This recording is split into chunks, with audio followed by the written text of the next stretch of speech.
এক সময় এক ঘন জঙ্গলের রাজা ছিল বীর রাজা সিংহ। তার ছিল ৩টি ফুটফুটে বাচ্চা সিংহ। রাজা সিংহ তার ছোট ছেলেটাকে সবচেয়ে বেশি ভালোবাসত। প্রতিদিন সকালে সে তার বাচ্চাদের নিয়ে খেলত, দৌড়াত আর ছোট ছেলেটার মাথায় হাত বুলিয়ে বলত, তুই একদিন হবে আমার মতো বীর রাজা। অন্যদিকে দূরে পাহাড়ের ওপারে ছিল আর একটা রাজ্য। সেখানে থাকত এক সহজ সরল রাজা আর তার লোভী রানী। কিন্তু তাদের একটা দুঃখ ছিল, তারা নিঃসন্তান। সেই লোভী রানী এক রাতে বলল, আমাদের সন্তান হোক না রাজা সিংহের সন্তান থেকে, চুরি করে আনো একটাকে। সহজ সরল রাজা প্রথমে ভয় পেল, কিন্তু রানীর কান্না আর জেদ দেখে সে রাজি হয়ে গেল।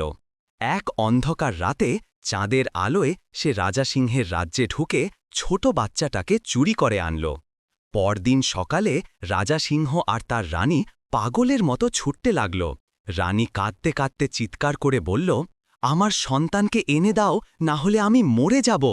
রাজা সিংহের চোখ লাল আগুন হয়ে উঠল। সে গর্জে উঠল, আমার সন্তান কেউ নিতে পারবে না। তার শত শত সৈন্য সিংহ যুদ্ধের প্রস্তুতি নিল। যুদ্ধ শুরু হল দুই রাজ্যের মধ্যে। বজ্রপাতের মতো গর্জন, ধুলোয় ঢাকা জঙ্গল আর ছিন্ন ভিন্ন সৈন্যের লাশে ভরে গেল মাঠ।